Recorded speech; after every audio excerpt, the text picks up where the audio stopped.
கரூர் மாரியம்மன் ஆலயத்தில் வைகாசி திருவிழாவை முன்னிட்டு இன்று மாரியம்மன் தேரோட்டம் நடைபெற்றது.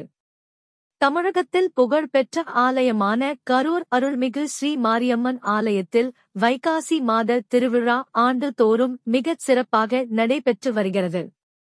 இந்த வைகாசி திருவிழாவை காண கரூர் மற்றும் அல்லாது பல்வேறு மாவட்டத்தில் இருந்தும் பல்வேறு மாநிலத்தில் இருந்தும் இந்த திருவிழாவை காண ஆண்டுதோறும் ஆலயம் வருகை புரிந்து மனமுருகி கரூர் மாரியம்மனை வழிபட்டு வரும் நிலையில் வைகாசி மாத திருவிழாவின் முக்கிய நிகழ்வாக இன்று ஆலயத்தில் இருந்து மாரியம்மன் தேரோட்டம் நடைபெற்றது.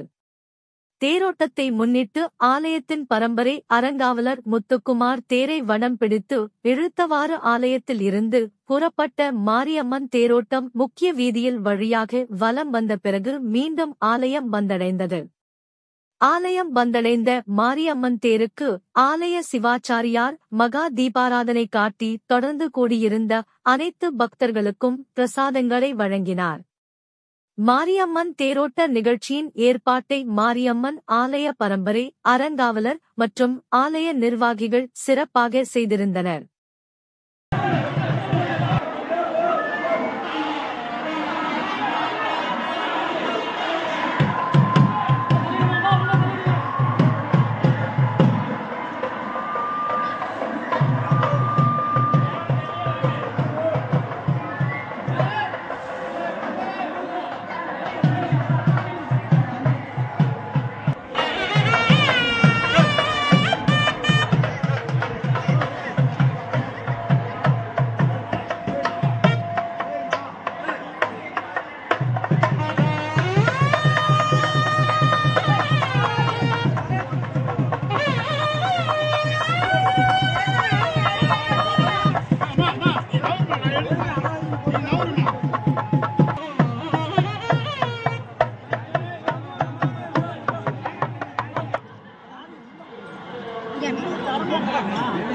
Yeah.